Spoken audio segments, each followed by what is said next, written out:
마이크 좀 주시고. 네. 아이고, 괜찮으세요? 이것도. 네, 안녕하세요. 안숙현입니다. 진짜 이상한 거 끼고 강의하려고 하니까 상당히 쑥스러운데요. 그래도 좀 즐겁게 강의를 한번 해보도록 하겠습니다.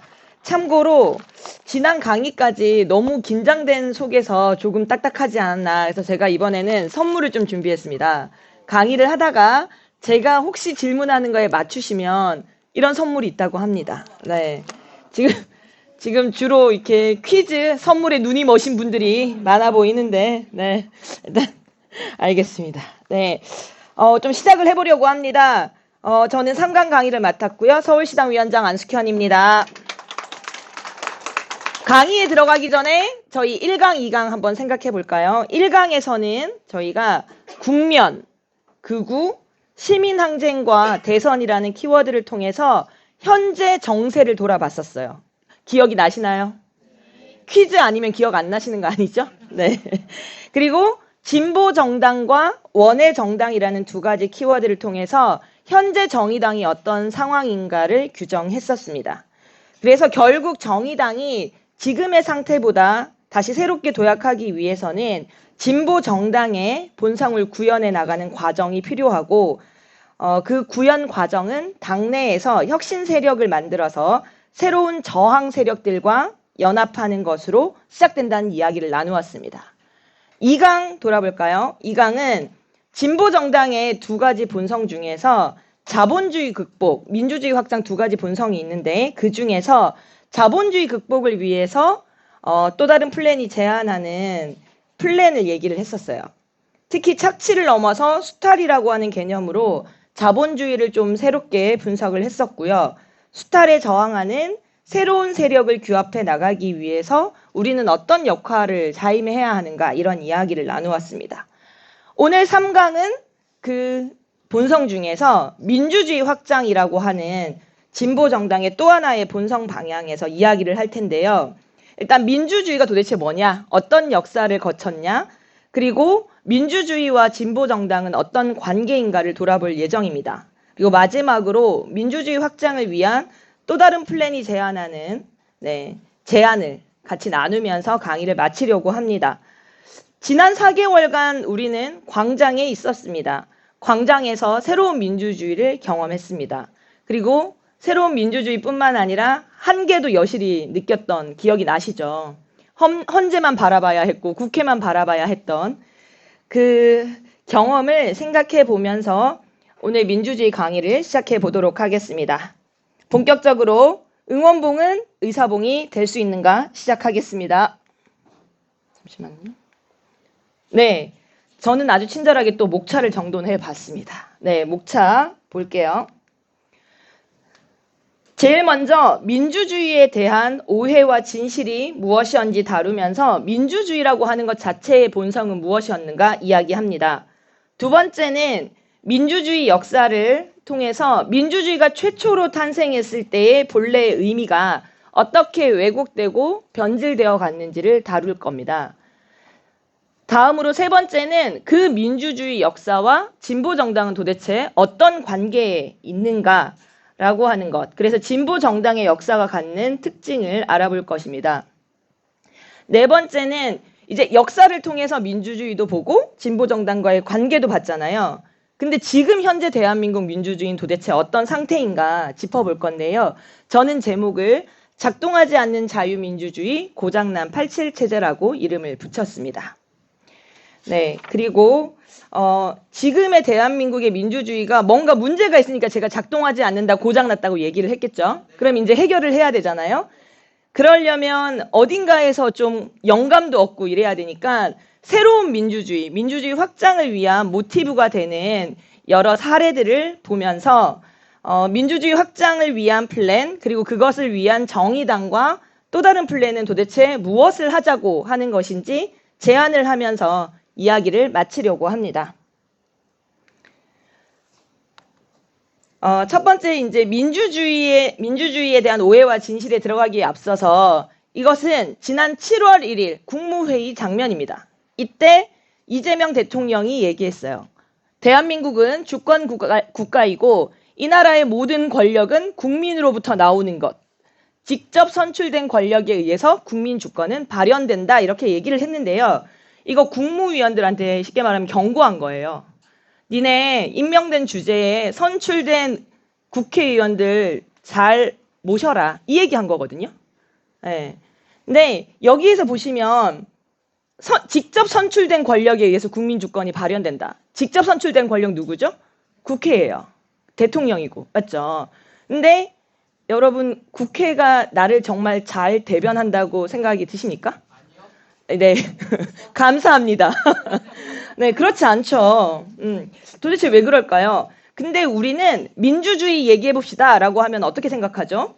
선출된 권력에게 권한을 위임하는 선거가 민주주의의 가장 중요한 방법이라고 흔히들 이해하고 있고 그렇게 이야기합니다. 그런데 그것은 민주주의가 탄생한 최초의 본성으로 보면 오해다. 과연 민주주의에 대한 오해는 뭐고 그 너머에 있는 진실은 무엇일까요? 네, 민주주의에 대한 오해와 진실 보려고 합니다. 오해는 민주주의는 민주정이라는 것입니다. 무슨 얘기냐면 주권을 가진 시민은 오직 주권만 갖고 있어요. 나라의 주인이긴 한데요. 그러나 통치를 하지는 않습니다. 즉 주권을 가진 시민이 선거를 통해서 자신을 대의하는 정치인을 뽑는 민주정이라는 것이 민주주의에 대한 지독한 오해입니다. 네, 호응 좋아요. 네, 말했던 것처럼 여기에서 시민은 주권은 가지고 있지만 직접 통치하는 주체는 아닙니다. 그런데 민주주의의 어원을 통해서 보면 이것이 얼마나 오해인지 알 수 있습니다. 볼까요? 민주주의를 뜻하는 영어 데모크라시의 어원은 어디서 왔을까요? 많이 아십니다. 네, 그리스어 데모크라티아에서 왔습니다. 데모크라티아는 인민을 뜻하는 데모스와 통치를 뜻하는 크라티아의 합성어입니다. 딱 보면 알겠지만 인민이 통치하는 정치 체제라는 뜻이죠. 그런가요? 맞죠? 원래 이랬다는 거예요. 그래서 민주주의의 원래 진실은 자 보시면 민주정이 아니라 민치정이라는 것입니다. 본래 민치정이라고 불렀던 이 민치정을 의미했던 민주주의의 의미가 어떻게 지금은 그냥 민주정으로 축소되어 왔을까요? 지금부터 이야기하는 민주주의의 역사를 통해서 어떻게 이렇게 축소되었는지 보도록 하겠습니다.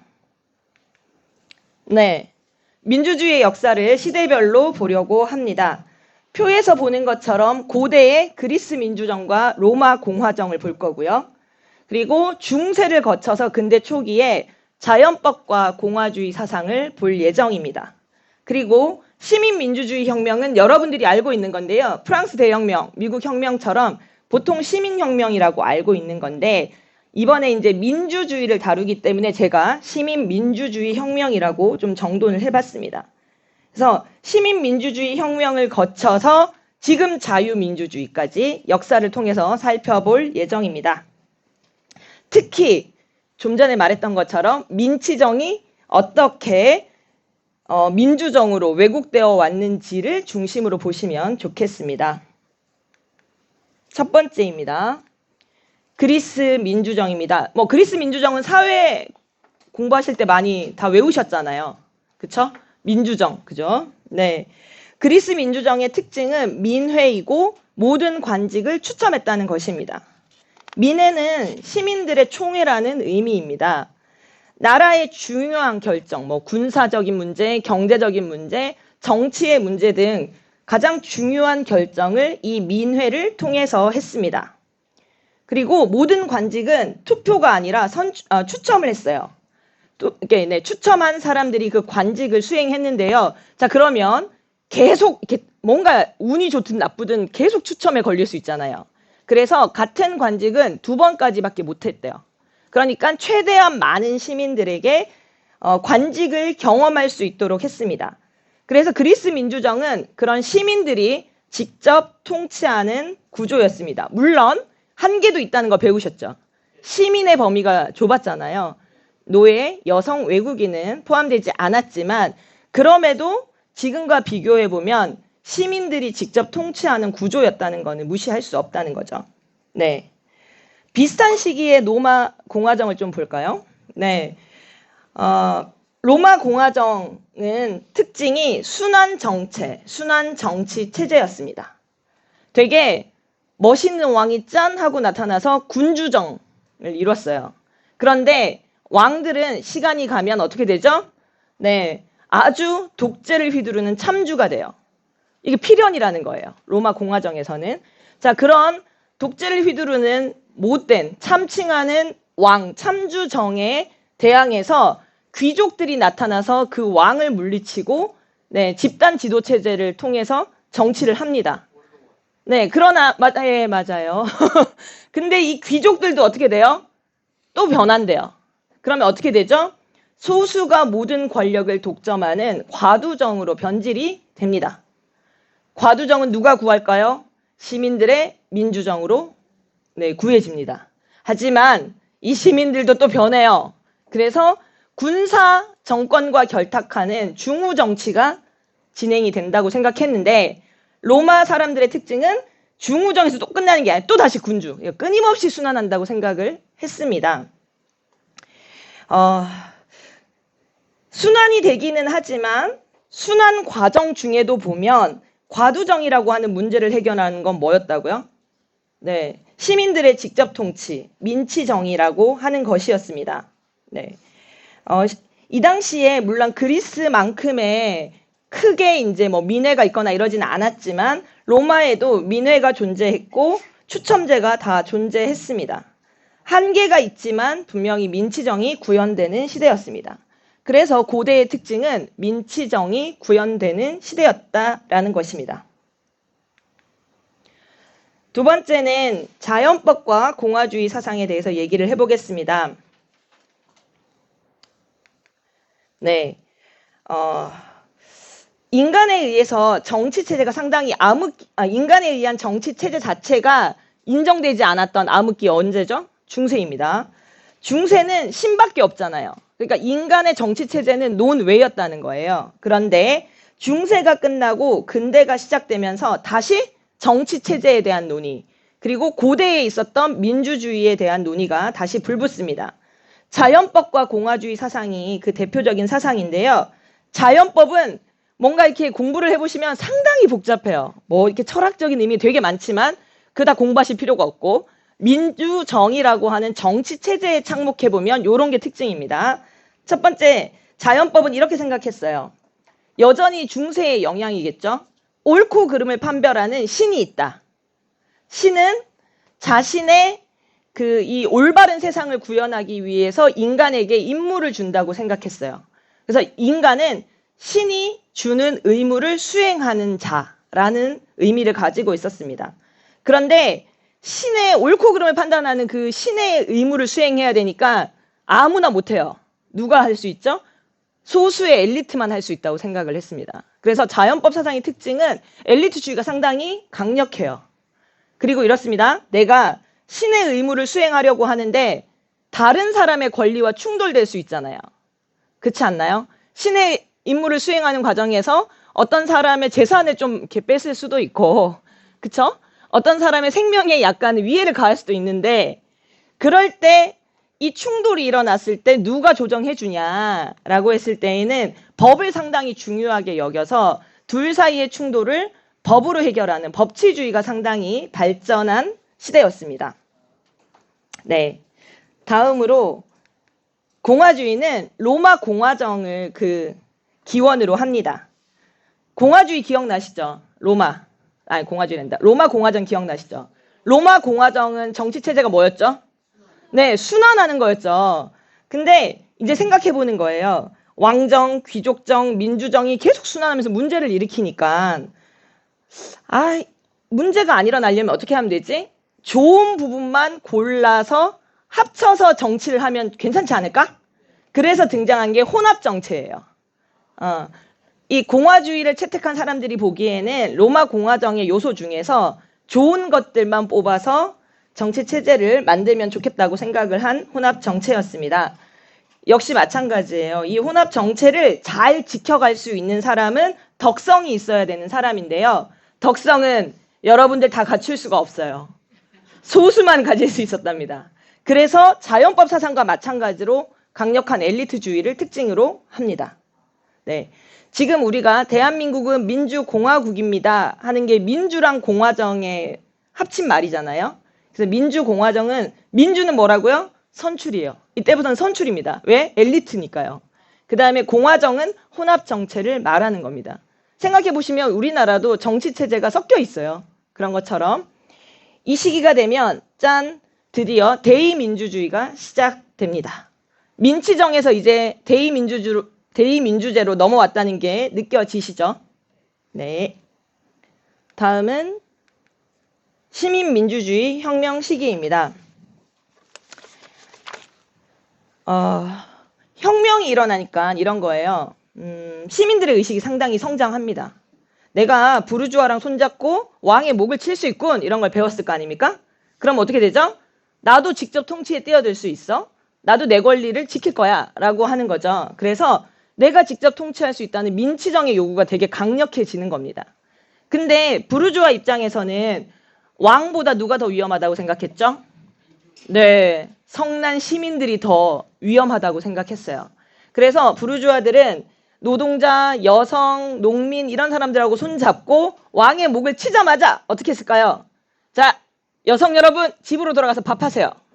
노동자 여러분 네 일터로 가서 열심히 일하세요. 이렇게 한 거죠. 쉽게 말하면 손절한 거예요. 네, 리액션 좋네요. 근데 이 시대는 아직까지는 보수 공화정이 되게 강력한 시대였을 거 아닙니까? 그죠?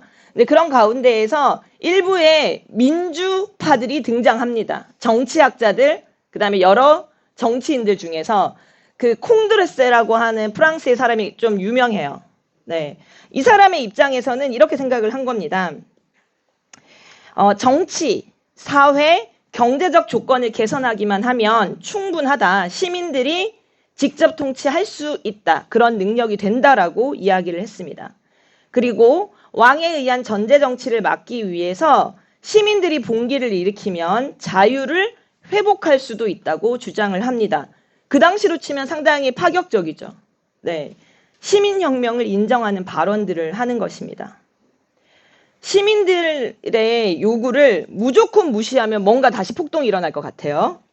그리고 그들의 요구를 다 들어주자니 부르주아 입장에서는 어때요? 시민들만의 정부가 만들어져서 자신들의 권력과 재산을 빼앗아갈 것 같잖아요. 그래서 부르주아들이 어떻게 고민하냐면 적당히 민주주의를 인정해주자 이렇게 생각을 합니다. 그래서 뭐가 등장했을까요? 짠! 자유민주주의가 탄생했습니다. 우리 윤석열 님께서 계속 얘기하는 자유민주주의라는 거죠. 네. 자, 이렇게 만들어진 자유민주주의는 어떤 정치체제일까요? 네. 자유의 여신상, 시민혁명, 그쵸, 상징인. 그렇다면 자유민주주의는 도대체 어떤 정치체제여서 지금까지 이어진 건지 한번 보겠습니다. 일단 힌트. 자유민주주의 하면 자유주의가 더 강조일까요? 민주주의가 더 강조일까요? 자유주의, 민주주의 둘 다 답입니다. 원래 이들이 자유민주주의라고 얘기할 때는 마치 자유주의적 민주주의니까 민주주의를 더 강조하는 것처럼 이름을 붙였어요. 근데 여러분이 속지 않으신 것처럼 실제는 자유주의를 강조하는 체제였다는 것입니다. 네, 이 자유주의는 크게 정치적 자유와 경제적 자유를 중요하게 여기는 건데요. 이 중에서도 어느 자유를 중요하게 여겼을까요? 부르주아니까. 네, 맞습니다. 경제적 자유를 훨씬 더 중요하게 생각합니다. 자유민주주의를 주장한 사람들이 주장하는 민주주의는 시민은 주권을 가지고 있고 선출하는 거다라고 생각했기 때문에 민치정이 아니라 뭐라고요? 민주정, 대의정이었습니다. 시민들의 요구로 민치정이 직접 실현되는 시민정부가 들어서는 것을 두려워했던 이들에 의해서 자유민주주의가 민주주의인 것처럼 희석되기 시작해요. 이제 동일시 된 거죠. 그래서 자유민주주의는 경제적 자유를 강조하는 대의민주주의 체제였고 이것이 지금까지 우리 머릿속에 민주주의 하면 떠오르는 개념이 되었습니다. 제가 되게 친절하게 민주주의 역사를 정리했어요. 네. 괜찮죠? 네, 두 가지로 정리해 보겠습니다. 일단 원래 민주주의는 일반적 정치 체제가 아니었어요. 고대 때부터는. 그죠? 근데 그리스 같이 몇 군데 나라에서만 좀 특이한 정치 체제였다는 거예요. 주로 왕정, 귀족정 이런 게 일반적인 정치 체제였는데요. 민주주의 역사는 한마디로 얘기하면 민주주의가 일반적으로 통용되는 정치 체제로 인정되어 온 역사입니다. 하지만 반면에 민주주의의 시작을 알렸던 본성인 민치정이 대의민주주의 체제인 민주정으로 왜곡되어 온 역사이기도 합니다. 자, 다음은 그러면 우리는 진보정당, 정의당이 민주주의 확장을 위한 얘기를 막 할 거니까 민주주의 역사랑 진보정당은 도대체 무슨 관계인데 이 얘기를 좀 해보려고 합니다.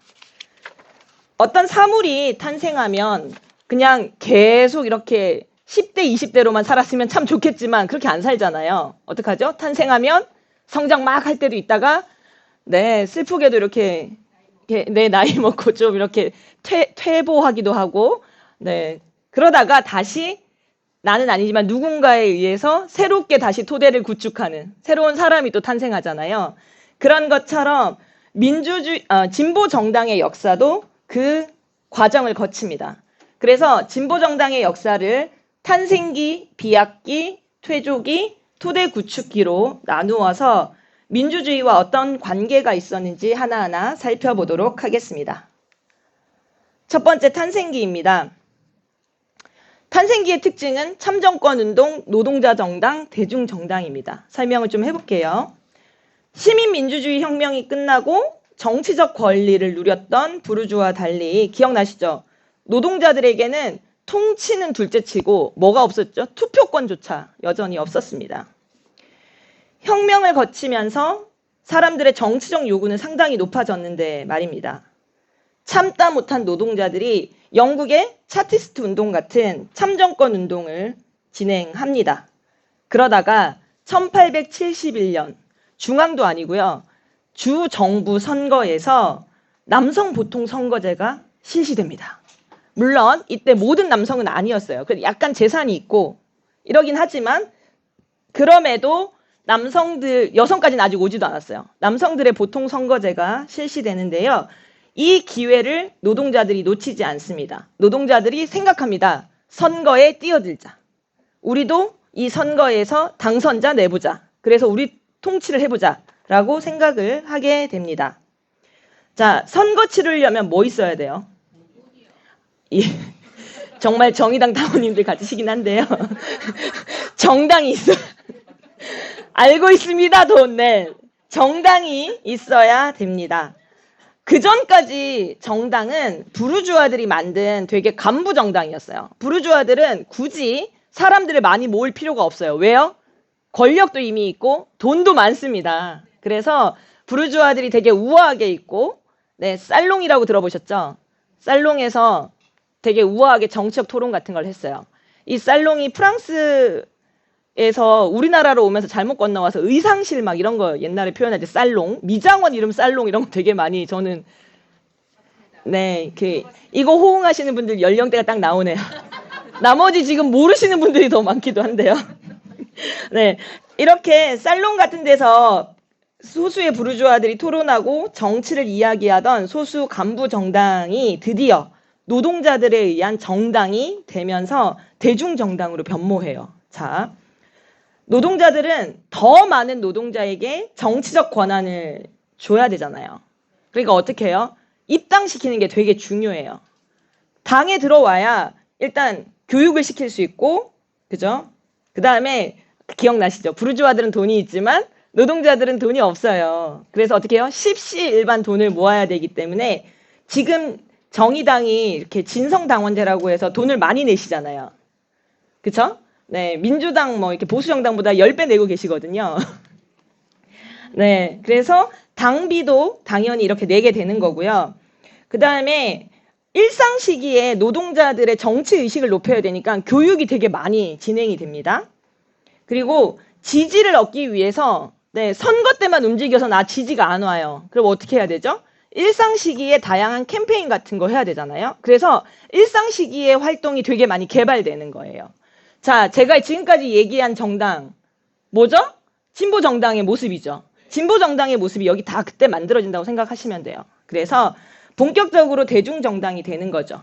부르주아들의 정당이었던 소수 간부 정당에서 이제 바야흐로 대중 정당의 시기가 오는 것입니다.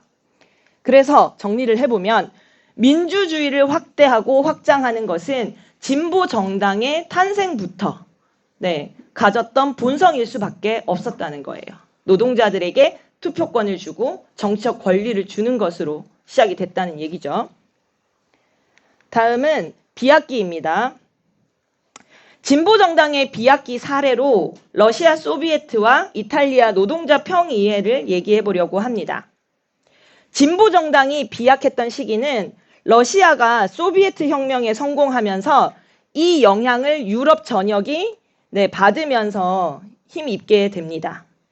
혹시 러시아 소비에트 들어보셨나요? 소련 들어보셨나요? 소련은 소비에트 연방입니다. 또 나이가 갈라지네요. 여기서부터. 소비에트는 평의회라는 러시아 말입니다. 노동자, 농민, 병사들이 스스로 만들었던 자치 권력 기구입니다. 1917년에 러시아 혁명이 일어났습니다. 이 혁명은 짜르, 러시아의 왕의 목을 치고 임시정부, 부르주아에 의한 임시정부를 세운 혁명이었습니다. 그런데 부르주아들이 만든 이 정부의 말을 노동자들이 안 들어요. 막 소방관, 공무원, 우체부처럼 국가기관에 속해 있던 노동자들이 임시정부의 말은 잘 안 듣고 오히려 소비에트의 말은 듣는 정도였다는 겁니다. 소비에트에 의해서 곳곳마다 노동자, 병사, 농민들의 소비에트가 만들어져서 이 소비에트를 통해서 지방 자치도 이루어지고 중앙의 자치도 이루어졌습니다. 소비에트를 통해서 민치정이 구현되었던 시기입니다. 러시아 사회민주노동당이 이제 그 당시에 진보 정당의 이름입니다. 러시아 사회민주노동당은 소비에트와 함께 집권까지 가게 됩니다. 소비에트는 이후 러시아가 최초의 노동자 정부를 어쨌든 세운 거잖아요. 그 노동자 정부를 세우고 운영하는데 실질적으로 통치 기구의 역할을 하게 됩니다. 그래서 소비에트 연방, 이름도 그렇게 된 거예요. 이탈리아의 노동자 평의회는 소비에트의 영향을 받아서 만들어진 노동자들의 자치 기구였습니다. 여러분 노조 아시죠? 노조는 어떻게 해야 돼요? 가입해야 되잖아요. 근데 노동자 평의회는 가입하는 게 아니라 그냥 그 공장에 있는 모든 노동자들이 대상이었고 구성원이었습니다. 당시에는 노조에 가입하지 못하는 노동자들이 있었어요. 비정규직. 지금이랑 똑같죠. 외국인 노동자. 이런 사람들이 사실 노조에는 가입할 수 없었지만 노동자 평의회의 구성원은 될 수 있었고요. 이들이 평의회의 주요한 권력을 투표할 수 있는 투표권도 다 받았습니다. 그리고 심지어 생산 관리에도 직접 노동자들이 개입할 수 있었어요. 평의회를 통해서. 이후에 이탈리아에서는 노동자 파업도 일어나고 항쟁도 일어나는데요. 그 시기에 실질적인 정치적 결정도 하고 수행했던 기구가 바로 이 노동자 평의회입니다. 공장의 생산 수단에 대한 통제뿐만 아니라 지역에서는 이 평의회가 자치 권력 기구의 역할을 했습니다. 당시의 이탈리아 진보 정당의 이름이 이탈리아 사회당이었는데요. 이탈리아 사회당이 노동자 평의회 운동과 함께 크게 성장하게 됩니다. 이 시기는 민치정을 통해서 진보 정당이 집권을 하거나 사회적 영향력을 확대해간 시기라는 특징이 있습니다. 이렇게 비약만 좀 쭉 진행됐으면 좋겠잖아요. 슬프게도 퇴조기가 옵니다. 2차 세계대전 이후에 진보 정당의 위기가 닥쳐요. 네. 당시에 전 세계 진보 정당은 크게 공산당과 사민당으로 양분되어 있었습니다. 원래 사민당이 기존의 유럽에선 주요한 진보 정당의 이름이었거든요. 근데 사민당이 2차 세계대전쯤 되면 전쟁까지 찬성을 하는, 즉 너무 보수화되어서 이제 진보 정당이라 부르기 좀 어렵죠. 거기에서 반대해서 나온 나라의 정당들이 자신을 공산당이라고 불렀던 것입니다. 네, 공산당을 대표하던 나라가 소련이었어요. 소련은 근데 이 소련 잘 생각해 보시면 그 당시에 전쟁 직접 하는 전쟁 위기도 있었죠. 그리고 주변이 어느 나라들 자본주의 국가들에 포위되어 있었습니다. 그리고 당연히 전쟁 시기니까 경제적으로도 되게 어려웠어요. 원래 러시아가 집권했던 힘이 뭐였죠? 네, 선물 드릴게요. 갑자기 선물 주세요. 네, 갑자기 이런 대답 잘해주시면 또 뭐가 나갈지 모릅니다. 즉 소비에트를 통한 민치정의 구현이 이 집권의 힘이었었는데요. 이 어려움 때문에 결국 소련이 민치정의 요소를 약화시켜 버립니다. 소련 자체를 지키는 게 힘들었을 거 아니에요? 그 당시에. 근데 그보다 더 큰 문제는 이런 객관적 조건을 이유로 노동자들에게 직접적인 권력을 주기보다는 당의 관료들에게 더 큰 권한이 점점 가는 거예요. 왜? 효율적으로 일을 막 처리해야 된다는 이유들로. 그래서 관료주의가 상당히 심화되었습니다. 소비에트로부터 이어지던 민주주의 실험이 실패했고요. 결과적으로는 사회주의의 실험도 실패하게 됩니다. 물론 소련이 힘들어지고 실패하게 된 데는 다양한 이유들이 있겠지만 민주정의 입장에서 보면 이 관료주의가 큰 이유였다고 할 수 있습니다. 반면에 사민당, 우리가 보통 얘기하는 서유럽, 북유럽에 많이 들어보셨죠? 네, 사민당은 근데 애초에 노동자들에게 직접 권력을 부여하지 않았어요. 사민당의 주요 노선이 양날개론이래요. 날개가 2개가 있다. 그게 무슨 말이냐면 한쪽 정치는 선출된 의원들이 하는 것. 반면에 노동자는 뭐? 돈, 쪽수, 정책 제안 이런 역할을 하는 수준으로 크게 분리를 했어요. 그래서 양날개론입니다.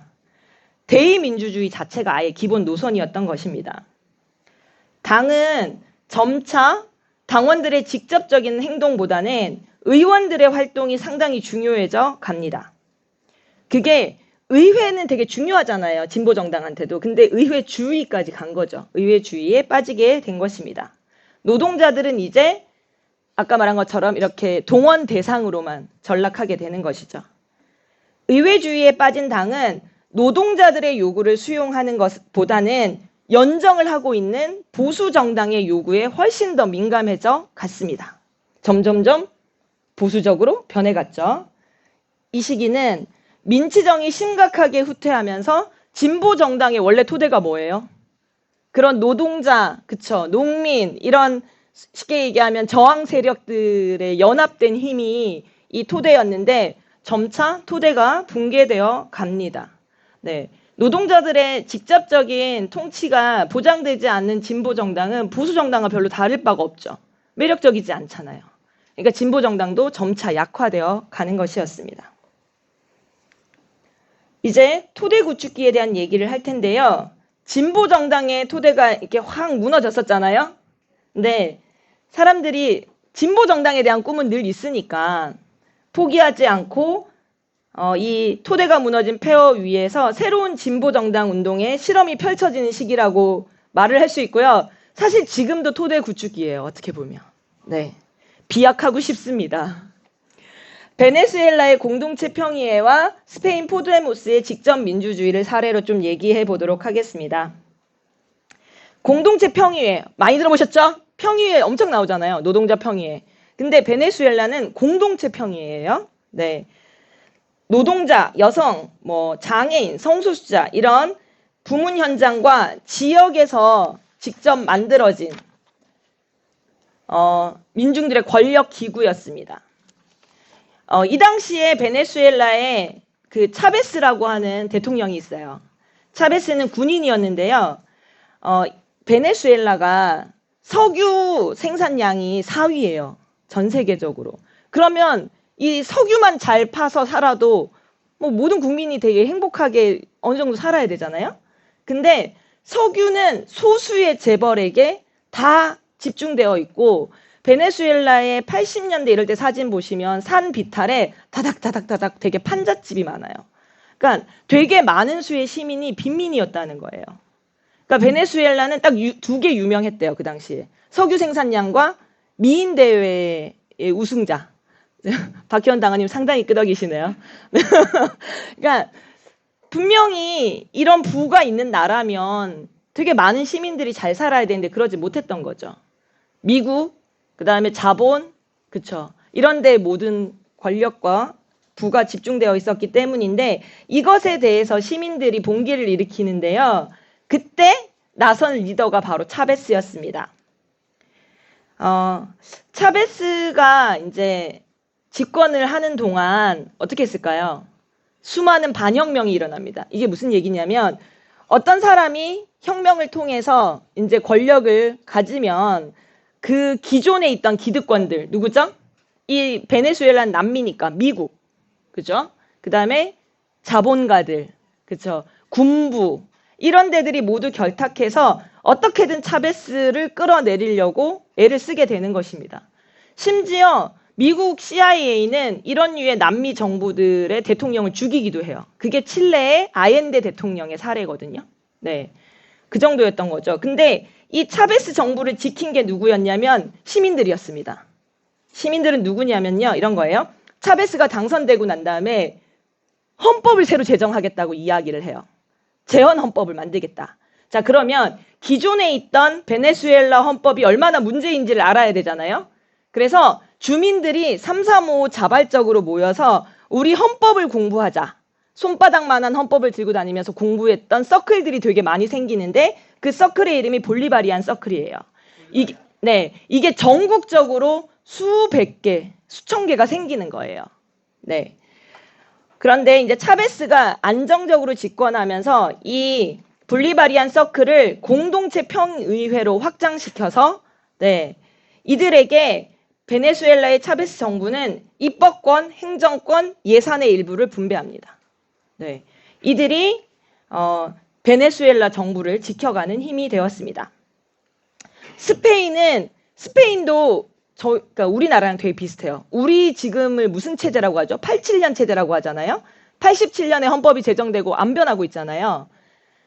스페인도 비슷했대요. 스페인은 마지막 헌법이 언제였냐면 78년 체제라고 불렀다고 합니다. 네, 스페인도 마찬가지로 엘리트 과도 정치가 되게 심각했습니다. 여기에 실망해서 5월 15일, 네, 어느 날 시민들이 진짜 민주주의를 원한다. 이것이 민주주의냐? 이렇게 외치면서 시민들이 항쟁을 일으켜요. 네. 항쟁을 일으키고 난 다음에 이들이 그 결과로 포데모스라고 하는 정당을 만듭니다. 포데모스는 당 안팎의 민주주의를 강화하기 위해서 다양한 온라인 플랫폼을 만들고요. 이것을 통해서 소통을 합니다. 그리고 자, 어디서 들어보셨죠? 시민총회. 네. 최고의 의사결정기구인 민회를 만들어요.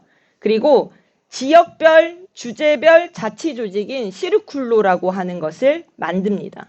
즉, 다양한 오프라인 공론장을 만들었던 거고요. 온라인을 통해서 시민들의 의견이 올라오면 그대로 이것을 정책화시킵니다. 기존의 진보 정당의 문법과는 좀 달랐는데요. 직접 민주주의를 원한다는 기치 아래 노동자, 여성, 소수자 등 다양한 주체들과 연합해서 마드리드, 바르셀로나 같은 지방 정부를 집권합니다. 그리고 상당히 영향력 있는 정당으로 등장했었습니다. 네. 그런데 두 나라의 진보 정당은 집권을 해나가는 과정에 있거나 어려움을 겪고 있어요. 네. 베네수엘라는 차베스 대통령이 암으로 죽거든요. 그리고 난 다음에 마두로라고 하는 대통령이 지금 집권은 하고 있는데요. 우리나라랑 비슷해요. 우파들이 얼마 전에 있었던 선거를 가지고 부정선거다라고 시비를 걸고 재판을 계속 걸어가지고 지난주인가 지지난주에 드디어 선관위랑 사법부에서 부정선거가 아니었다는 판결이 났어요. 네. 이때 그 베네수엘라가 하도 우파에 의해서 부정선거 시비가 있으니까 국제적으로 활동가들을 중심으로 공정선거를 감시하는 사람들을 모았었는데요. 우리 황정은 국제연대 위원장님이 갔다 왔어요. 그래서 나중에 이야기를 좀 해주시면 좋을 것 같습니다. 포데모스도 어렵습니다. 네. 포데모스는 재작년에 있었던 지방선거에서 대패했어요. 네. 그리고 원래 그 스페인의 여당이 사회노동당이라고 약간 중도 좌파 정당인데요.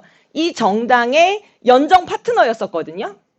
근데 작년에 연정 파트너 땡 탈락하고 스페인 공산당이 만든 연합 정당인 수마르가 지금은 이 사회노동당의 연정 파트너예요.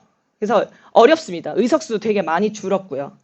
하지만 이들이 민치정의 본성을 찾아가는 새로운 진보 정당 운동의 토대를 구축하는데 영감을 줬다는 것은 이렇게 무시할 수 없는 사실이라는 것입니다. 즉 민치정의 본성을 찾아가는 새로운 진보 정당 운동의 시대라는 것이 이 토대 구축기의 주요한 특징입니다. 제가 또 한번 정리를 해봤습니다. 민주주의 역사와 진보 정당의 관계 정돈을 해보면요. 이렇습니다. 민주주의 역사는 민치정을 민주정으로 왜곡해온 역사였습니다. 반면에 진보 정당의 역사는 반대로 민치정을 구현해온 역사였습니다. 그래서 한마디로 정리하면 민주주의 확장과 진보 정당의 성장, 발전은 비례하는 관계라는 겁니다. 이해가 되시죠? 근데 지금은 어떤지 볼까요? 네, 작동하지 않는 자유민주주의 고장난 87 체제입니다. 민주주의 역사, 진보 정당과의 관계를 살펴봤으면 지금의 민주주의는 도대체 어떤 상태냐? 지금을 알아야 우리가 대안도 만들 수 있으니까 지금을 살펴보려고 하는데요. 이게 여러분들 이제 너무 놀라지 마시고요. 앞으로 이렇게 험한 사람들이 많이 나와요. 마음의 준비를 많이 하시면 됩니다. 네, 일단 첫 번째 나오거든요. 네. 네, 이렇게 말합니다. 이게 언제냐면 저희가 광장에서 열심히 촛불 들고 있을 때 이제 기자들이 묻는단 말이에요. 너 대통령 지키느라고 이렇게 오바니? 막 이제 이렇게 했을 거 아니에요? 그랬더니 엄청 억울해하면서 이렇게 말합니다. 내가 대통령을 지키려고 한 게 아니다. 나는 자유민주주의와 법치주의를 지키려고 한 건데 그게 악마화할 일이냐? 이렇게 막 억울하다는지 얘기를 했습니다. 네, 진짜 억울해 보이죠?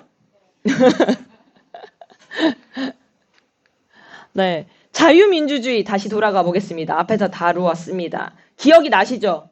자유민주주의가 무엇이었을까요? 맞추시는 분은 선물이 경제적 자유에 초점을 맞춘 자유민주주의를 기반으로 성훈 씨는 또 드릴 수가 없어요. 네, 이거 난감하네. 성훈 씨가 드리고 싶은 분 없어요? 있어요. 누구요?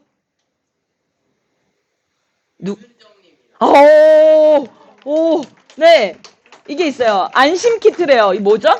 뭐 각종 뭐가 있어요. 약도 있고 막 별게 다 있네. 네, 여러분 못 맞추시면 동료를 잘 만나야 한다. 네, 네, 그래서 자유민주주의는 맞습니다. 경제적 자유를 강조하는 대의민주주의입니다. 네, 자유민주주의의 원리는 많은데 제가 크게 세 가지로 정돈을 해봤습니다. 첫 번째, 네, 대의민주주의입니다. 두 번째는 아시겠죠? 법치주의고요. 세 번째는 권력분립. 다 들어보신 말이죠. 지금의 민주주의 하면 나오는 요소들이잖아요. 네. 자, 그런데 도대체 이 원리들이 원래는 잘 구현됐다고 주장했잖아요. 잘 구현되고 이게 민주주의라고 주장했잖아요. 근데 뭔가 고장이 났어요. 구현이 안 됐어요. 그게 언제 다 드러났냐면 계엄, 내란 사태 때 다 드러났습니다. 보실까요? 자, 대의민주주의가 뭐예요? 나를 대변하는 누군가를 선출해서 그 사람이 나를 진정으로 대변해 준다는 거잖아요. 그럼 그게 작동해야 되잖아요. 근데 짠! 제일 깜짝 놀라시면 안 되는데 보시면 어머 저 윤상현 저분 요즘에 네, 이렇게 특검에 의해서 조사받으시는 것 같던데. 이렇게 말해요. 김재섭이라고 도봉의 국회의원이에요. 국민의힘 국회의원인데, 이 사람이 이제 맨 처음에 국회에서 탄핵 그 소추 가결하러 안 들어갔을 때 도봉 시민들이 너무 뿔난 거예요. 그래서 김재섭 그 사무실 앞에 근조화환을 몇십 개를 깔고 1000명이 모여서 데모를 합니다. 시민의 의견을 들어라. 그 좁은 도봉 바닥이 난장이 났죠. 그래서 이 김재섭이 징징거리면서 윤상현한테 형 어떻게 나 지금 동네에서 난리가 났어. 이렇게 하소연을 하니 윤상현이 이렇게 얘기합니다. 재섭아 걱정 마라. 나도 박근혜 대통령 탄핵 반대했다. 시민들이 난리쳤지만 1년 후에 내가 열심히 살았다고 나 다 잊어먹고 찍어주더라. 너도 걱정 마라. 이렇게 얘기를 합니다. 골 때리죠. 옆은 네 김상욱 아시나요? 민주당으로 갔지만 국민의힘 의원이었고 사실은 탄핵 찬성하러 들어간 것도 아니야. 투표는 해야 될 것 같아서 들어가는데 여기다 대고 이제 어떻게 하냐면 이 사람이 울산 국회의원이라고 하더라고요. 그 울산에 있던 국민의힘 지방 의원들이랑 당협 위원장들이 기자회견을 한 겁니다. 우리를 배신한 김재섭을 출당시켜라. 징계해라. 네, 김상욱을 이렇게 한 거죠. 맞나요? 그 당시에 탄핵안에 찬성했던 시민들이 몇 %였는지 기억나시나요? 82%였어요. 네. 근데 시민들의 의견 다 무시하고, 그죠? 이렇게 하는 거죠. 뭐냐면, 선거 때 말고는 저희가 권력을 다 백지위임해줘서 그래요. 그러니까 상관없는 거예요. 시민들의 여론 거 다 상관없어요. 그 다음에는 자기한테 공천권 주는 정당이 훨씬 더 힘이 세요. 그러니까 이렇게 할 수 있는 거예요. 그죠? 두 번째, 그러면 법치주의는 잘 지켜졌냐? 법에 의한 지배. 그러니까 당연히 이제 법에 의한 지배에서 이게 그 정당성을 확보해야 되니까 절차법 엄청 중요하게 여기거든요. 여러분 머리 아프게 저희가 권한대행 누군지 순서 외우지 않으셨나요? 제가 정말 권한대행 순서 태어나서 처음 외워봐. 맞죠? 그 다음에 맨날 나오잖아요. 구속 절차. 이런 것부터 해서. 네. 근데 법치주의는 잘 지켜졌을까요? 아닙니다. 저기 보시면 서천호라고 국민의힘 의원이 이제 저희가 그 헌법재판소의 판결을 기다리고 있을 때 저기 이제 그 정광훈이 주최한 집회에 올라가서 국회의원이 이렇게 얘기합니다. 공수처 선관위 헌법재판소가 불법과 파행을 저지르고 있다. 다 부셔라. 이게 주문한 거죠. 국회의원이 한 얘기예요. 법을 그냥 대놓고 어기라고. 그죠? 여기 보시면 기억나시죠? 그 중간에 왜 윤석열 구속에서 풀려났을 때. 네. 그때 기억나세요? 제가 듣도 보도 못한 시간으로 계산한 거. 네. 날로 계산하지 않고 시간으로. 네. 막 계산했었잖아요. 네. 어때요? 세상에 대통령, 그러니까 법치주의, 법을 잘 지킬 수 있다고 하더니 국회의원이 법어기라고 주문하고 절차법 되게 무슨 합리적인 것처럼 얘기하지만 이 허점 요리조리 다 피해가고 법치주의 안 지켜집니다. 세 번째, 권력 분립은 지켜졌냐? 입법, 행정, 사법 서로 견제하고 감시한다고 얘기했잖아요. 한편이 됐습니다. 네, 이렇게 혐짤 다 모아놨는데요. 아직도 돌아다니고, 아직도 지금 제대로 맨날 아프시대요. 옛날 대통령님 많이 아프세요. 지금 나가지도 못해요, 제가 보기에. 여기 보면 중간에 심우정 검찰이 풀어준 거 맞죠? 자, 이 사람들 뭡니까 이거? 견제는커녕 대통령 지키겠다고, 그쵸? 한남동 사저에 가가지고 이분들 지금 막 민주당이 출당시켜야 된다고 난리가 났어요. 자, 서로 견제하기는커녕 어떤 이익 앞에서는 완전 한편 보수 동맹이라는 것을 확인했습니다. 권력 분립 원리도 당시엔 제대로 작용되지 않았습니다. 좀 빨리 넘어갈게요. 작동하지 않는 자유민주주의는 정리해보면 이렇습니다. 대의민주주의, 법치주의, 권력 분립 작동 안 했습니다. 네, 오직 하나 그냥 시민의 투표권 정도만 좀 작동했어요. 보궐선거랑 대선 결과가 그런데요. 여러분 정의당이니까 대선 결과랑 보궐선거 결과 썩 마음에 드시지는 않겠지만 그럼에도 내란 세력 척결이라고 하는 거에 시민들은 제대로 심판을 했다는 게 중요합니다.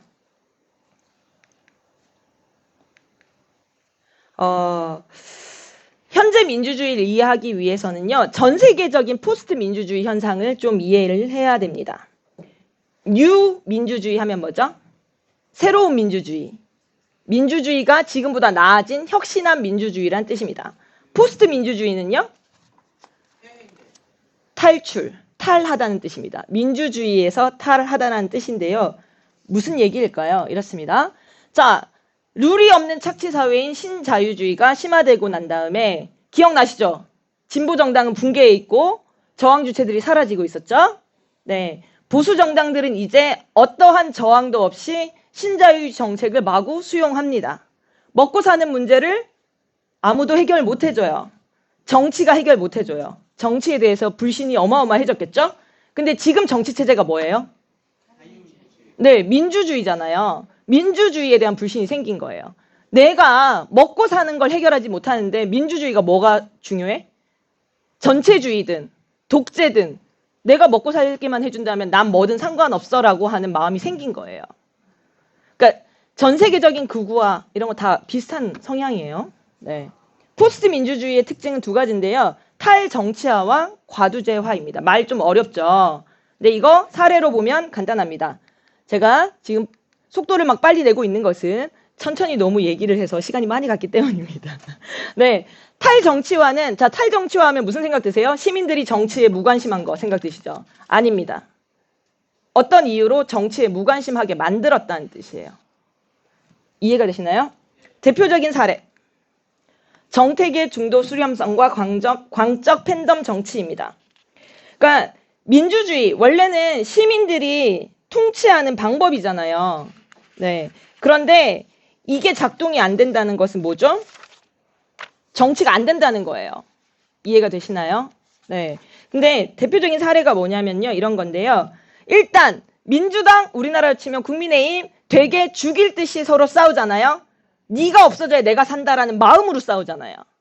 그런데 정책 중간쯤에서 똑같아요. 맞나요? 특히 경제정책 블라인드 처리해 놓으면 똑같습니다.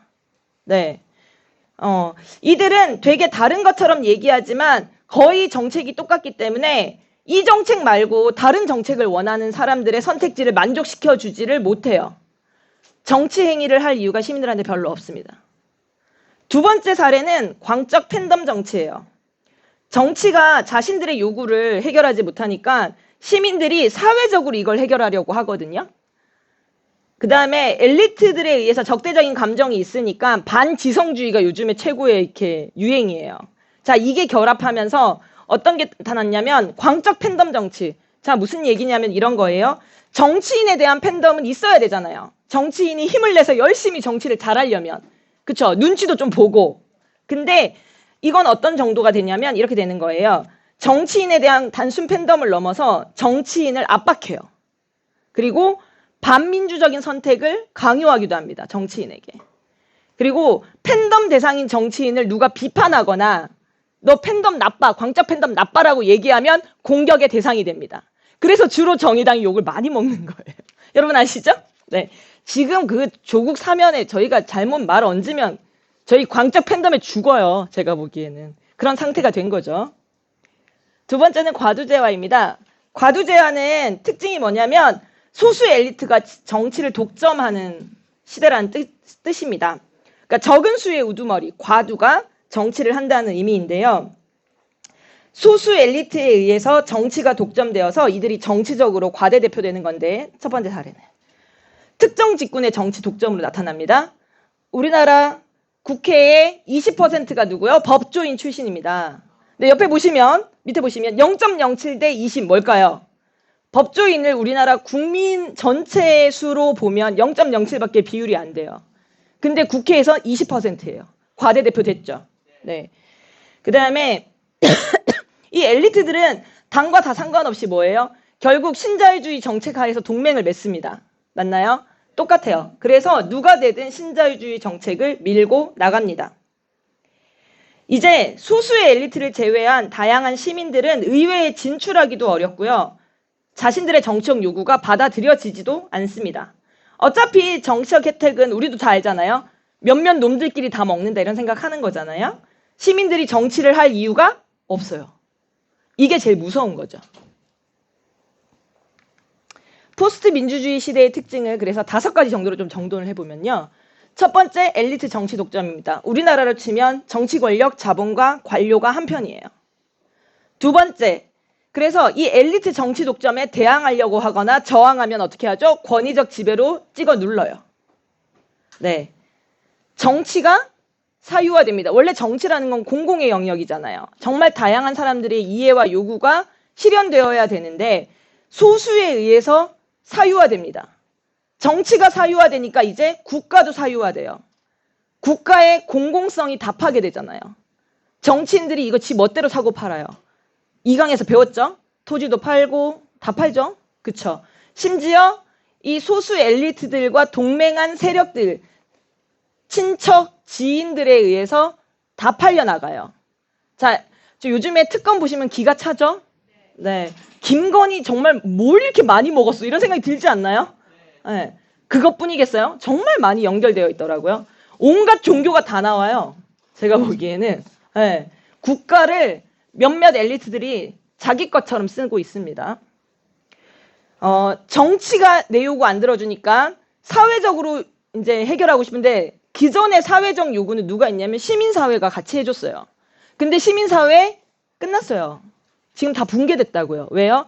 거버넌스라는 이름으로 양당에 빨려가거나, 그쵸? 정당이 어려워진 것처럼 시민사회 자체도 어려워졌습니다.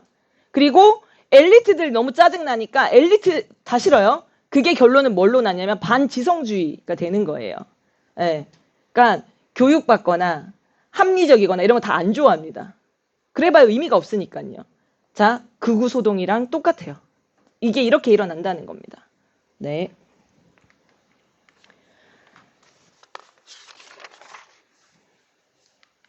좀 정돈을 해보면요. 고장난 87체제. 저희가 앞에서 자유민주주의 이제 작동하지 않는다고 얘기했죠. 그쵸? 대의민주주의 자체가 이미 한계가 있기 때문입니다. 그리고 전 세계적으로는 포스트 민주주의 위기를 겪고 있어요. 시민들이 민주주의 필요해? 라고 묻고 있습니다. 지금부터 38년 전에 만들어졌던 87년 헌법의 세계관으로는 자유민주주의 오작동을 불러온 대의민주주의 한계를 극복할 수가 없어요. 87년 체제도 대의민주주의가 기반이거든요. 그리고 전 세계적인 민주주의 위기, 포스트 민주주의도 대응할 수가 없습니다. 87 체제 자체가 고장 난 거죠.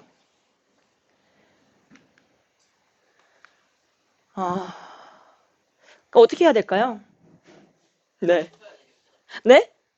네, 고쳐야 됩니다. 네. 즉, 87 체제를 변화해야 되고 완전히 새로운 민주주의를 쓰지 않으면 지금의 문제를 해결할 수 없다는 뜻입니다. 어떤 체제의 위기가 왔을 때 새로운 비전을 내고 위기를 돌파했던 것은 진보 정당이었습니다. 지금의 체제를 유지해야만 살아갈 수 있는 보수 정당들은 이런 변화를 만들 수가 없어요. 여러분들 힘드시고 안타깝지만 그냥 소명이에요. 우리 거예요. 우리가 해야 합니다. 87년 체제를 극복하는 새로운 민주주의는 그러면 뭘까요? 어떻게 하면 될까요? 자, 어떻게 하면 좋은지 알아보기 위해서 그런 사례를 살펴보려고 하는데요. 새로운 민주주의가 어떤 것인지 영감을 주는 사례를 항쟁, 제도, 정당 면에서 좀 살펴보겠습니다. 항쟁입니다. 네. 칠레의 산업 코르돈과 스페인 15M 운동인데요. 제가 나온 사례들이 약간씩 같이 중첩되는 게 있으니까 설명을 좀 잘 드려보도록 하겠습니다. 칠레의 산업 코르돈은요, 노동자 평의회랑 비슷하다고 생각하시면 돼요. 네. 칠레 산업 코르돈은 노동자 조직입니다. 노동자들이 직접 생산에 참여하고 통제하고자 하는 조직이었고요. 나아가서 지역 자치 권력의 역할까지 합니다. 노동자 평의회랑 똑같죠. 네, 칠레 이름이에요. 네. 1970년대에 미국의 앞마당인 남미에서 칠레식 사회주의를 표방했던 아옌데 대통령이 있습니다. 저 사람이에요. 네. 당선되고 나서 이 사람이 최초로 투표를 통해서 사회주의를 표방한 대통령이 집권한 거거든요. 자, 미국이 가만히 뒀을까요? 네. 자본가들이 가만히 뒀을까요? 아주 놀랍게도 노동자 파업이 아니라 자본에 의한 파업이 일어납니다. 네. 자본이 모든 물류를 다 멈춰버려요. 그리고 해외로 온갖 자본 다 빼돌립니다. 어떤 일이 있었냐면요. 혹시 네슬레 아시나요? 이유식. 네, 그 다음에 이렇게 초코우유. 네. 여기는 초코우유, 저기는 이유식. 애기 웃던, 네. 분유, 이런 거 하던 곳이었는데요. 이때 네슬레 공장이 있었는데 자본이 폐업을 하면서 얼마나 못됐냐면요. 네슬레 공장도 멈춰버려요. 그래서 아옌데 대통령이 자본에 거의 빌다시피 부탁을 합니다. 너네 다 폐업해도 좋은데 네슬레만은 살려라. 애들이 죽는다. 분유는 생산해야 되지 않겠어? 라고 한단 말이에요. 근데 자본은 아랑곳하지 않습니다. 이때 이 네슬레 공장을 돌린 게 바로 노동자들의 조직인 산업코르돈이었어요. 노동자들이 직접 공장을 돌립니다. 네. 아옌데 정부가 이 자본의 파업에 의해서 어려움에 처했을 때 이 아옌데 정부를 지키는 항쟁의 주축이 되었습니다. 산업코르돈은 노동자의 자주 권리와 대중 권력 형성의 아주 전형적 사례입니다. 두 번째는 아까 기억나시죠? 포데모스가 만들어졌던 항쟁, 15M 운동이에요. 프랑코 군부 독재가 만들어놨던 7, 8년 체제를 반대하면서 싸운 대규모 시민 항쟁이었습니다. 이때 구호가 뭐였다고요? 이것은 민주주의가 아니다. 진짜 민주주의를 위하여였습니다. 네, 경제적 불평등, 정치적 시스템에 대항해서 싸웠고요. 결과적으로 포데모스라고 하는 새로운 정치 정당을 만들었습니다. 즉, 항쟁은 직접 민주주의, 민치정의 요구가 분출하는 시기인데요. 시민들이 직접 권력기구를 만들어서 운영했던 과정을 통해서 우리가 새로운 민주주의에 대한 영감을 얻을 수 있습니다. 두 번째는 제도입니다. 스위스예요. 스위스가 진짜 신기하게 사람들이 계속 물어봤어요. 제가 1848년에 헌법을 개정하는 발안권이 생기거든요. 1948년 아니에요? 이렇게 오래됐다고요? 다 물어봤지만 맞습니다. 무려 170년 전에 이미 스위스에서는 시민들에게 직접 헌법 개정을 할 수 있거나 헌법을 제정할 수 있는 발안권을 보장했어요. 그리고 국가의 주요한 결정을 할 수 있는 국민투표권도 있습니다. 이 국민투표를 통해서 나라 간에 맺은 조약도 무효로 돌릴 수 있는 정도예요. 네. 그래서 이런 헌법 발안, 국민투표 같이 시민들에게 직접 정치를 할 수 있는 제도적인 사례들인데 이 제도 사례를 가지고 저희가 또 힌트를 얻을 수 있는 게 있겠죠. 마지막으로는 새로운 민주주의를 영감을 얻을 수 있는 정당에 대한 얘기입니다. 선거만이 아니라 또는 항쟁만이 아니라 시민이 참여를 확대하는 방식이 되게 다양한데요. 디지털 플랫폼 얘기를 해보려고 합니다. 왼쪽은 아르헨티나 네트워크당의 협업 오픈소스인 데모크라시 OS고요. 오른쪽은 포데모스의 온라인 공론장입니다. 네트워크당, 아르헨티나 네트워크당을 만든 사람들이 누구냐면요. 그러니까 이런 이제 개발자들이었어요. 그리고 뜻있는 시민들이 아니 지금은 나라가 커져가지고 직접 만나가지고 오프라인으로만 안 될 텐데 온라인 플랫폼을 만들어서 시민들의 의견을 받아서 정책화시키면 얼마나 좋겠어 라고 자기들이 무료로 만들어가지고 모든 정당에 가서 이걸 사용하라고 줘요. 근데 어떤 정당은 받아서 안 쓰고요. 어떤 정당은 받아서 쓰는 척하지만 정책화시키질 않는 거예요. 그래서 이 네트워크당을 만든 청년들이 너무 열받아가지고 야 그냥 우리가 아예 정당 만들어버려. 왜냐하면 온라인 플랫폼이 아무리 잘 되어도 결국은 이것을 당원들의 의견, 시민들의 의견을 받아서 직접 정책화시키는 정당이 필요하다고 생각했기 때문입니다. 네, 포데모스는 유명해요. 이 플랫폼을 통해서 시민들이 주는 의견을 즉각 정책화시키는 것으로 유명합니다. 그래서 지금 이렇게 많은 분들이 직접 민주주의 합시다, 민치정 구현합시다라고 얘기하면 가장 많이 나오는 얘기 중에 하나가 이렇게 큰 나라에서 그거는 아테네처럼 조그만 나라에서나 할 수 있는 거야 라는 말을 뒤집을 수 있는, 왜냐하면 국민투표 방식이라던가 온라인 플랫폼 방식이라던가 얼마든지 시민들의 의견을 소통할 수 있는 방식은 있다는 거예요. 하려는 마음이 없는 문제인 거지 방식은 없지 않다. 네, 이것은 일상에서 정당 내 민주주의를 구현하려고 했던 실험입니다. 이제 다 돼갑니다. 지금까지 제시했던 성공 사례, 앞에서의 진보 정당의 역사 등을 쭉 살펴보면요. 이렇습니다. 소수의 엘리트가 아닌 더 많은, 더 다양한 시민들에게 직접적 통치 권력을 주는 것이 통치권을 주는 민치정이 대의민주주의의 한계를 극복하는 방법이란 얘기를 제가 지금까지 계속 한 거예요. 네. 그래서 진보정당의 본성인 민주주의 확장을 실현하는 힘인 직접 민주정치를 위해서 이렇게 하자는 거예요. 민치정의 본성을 찾는 방향으로 다양한 저항 세력 연합을 구성하자. 왜? 소수 엘리트 말고, 그죠? 소수 엘리트 말고 다양하게 요구하는 저항 세력들을 연합해서 지금의 대의민주주의 하에서 정치적 참여가 배제된 모든 시민들과 연합을 통해서 제도 보장을 위한 개헌을 좀 해보자라고 하는 게 민주주의 확장을 위한 플랜이라고 제시하고 싶은 겁니다. 감사합니다. 근데 개헌운동 하자 이러면 사실 쟁점이 되게 많아요. 그리고 되게 커 보이잖아요. 왜냐하면 한 번도 성공한 적이 없어서 그런데요. 이렇게 5가지 정도 뽑아봤습니다. 물론 쟁점은 훨씬 더 많아요. 근데 첫 번째, 직접 민주주의 하자라고 했는데 많은 사람들이 이렇게 얘기해요. 극우 세력이 뛰쳐들어와가지고 막 이상한 차별과 혐오가 있는 법안 발의하고 이러면 어떡하냐 걱정되시죠? 네. 근데 여러분, 직접 민주주의가 구현 안 되는 지금도 이 난리인데요. 네. 그렇잖아요. 그럴 바에는 우리가 광장에서 추위와 싸우면서 그렇게 투쟁을 해도 누구 하나 소환도 못해. 법도 하나 발의 못해. 통치 권력 아무것도 휘두를 수 없는 지금을 해결하는 전제하에서 고민을 해야 되지 않을까요? 그렇죠. 그리고 지금 이 차별과 혐오를 이야기하는 극우 이분들은 저희가 1강에서 배웠잖아요. 아직 세력화된 건 아니다. 그리고 이 사람들은 지금의 체제에 열받은 사람들이잖아요. 근데 다 쪼개서 수기민주주의라는 과정을 통해서 이분들을 분리해놓고 설득해 나가는 과정을 거치면 사실은 반대로 해결할 수 있다는 거고요. 그리고 여러 나라들에서도 차별과 혐오가 담긴 법안은 아예 발의하지 못하게 거르는 장치들을 다 만들어 놨었는데 이거 저희가 고민하면 됩니다. 두 번째는 이때까지 개헌은 맨날 입법, 행정, 사법이 자기들끼리 권력 나눠 먹는 얘기 한 거거든요. 근데 여기에 저희는 시민들 권력을 넣자라는 개헌이에요. 방향이 달라요.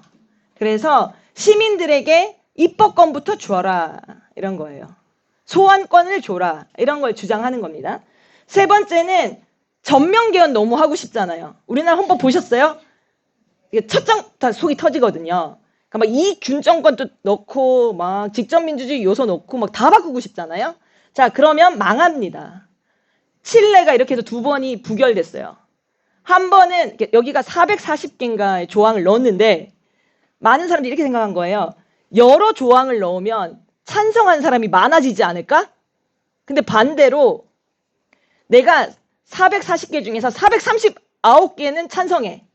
1개 반대하면 반대 투표를 던지더라는 거예요. 그래서 전면 개헌이 그렇게 위험합니다. 그래서 저희는 단계적으로 개헌하자. 예를 들면 내년 지방선거에는 개헌하자와 최소한 개헌할 수 있는 권한을 시민에게 주는 것까지는 통과시키자. 이렇게 좀 나누자는 거죠. 그리고 대만 같은 방식도 있어요. 대만이 그 사이에 모르는 사이에 많이 통과시켜놨더라고요. 대만은 1년에 한 번씩 개헌할 수 있어요. 네. 그러니까 조금씩 자주 고칠 수 있는 걸 열어놨다는 거예요. 그래서 저희는 단계적 개헌하자는 고민이고요. 양당 합의냐 시민의회냐. 민주당이 계속 얘기하는 게 그거잖아요. 국민의힘하고 지금 의회에서 합의해야 되는데 내가 저 내란 세력들하고 합의해서 개헌을 해야 되냐. 이렇게 얘기한단 말이에요. 저희도 싫어요. 그래서 근데 국회의원이 바뀌어서 양당이 계속 합의하는 방식 안 됩니다.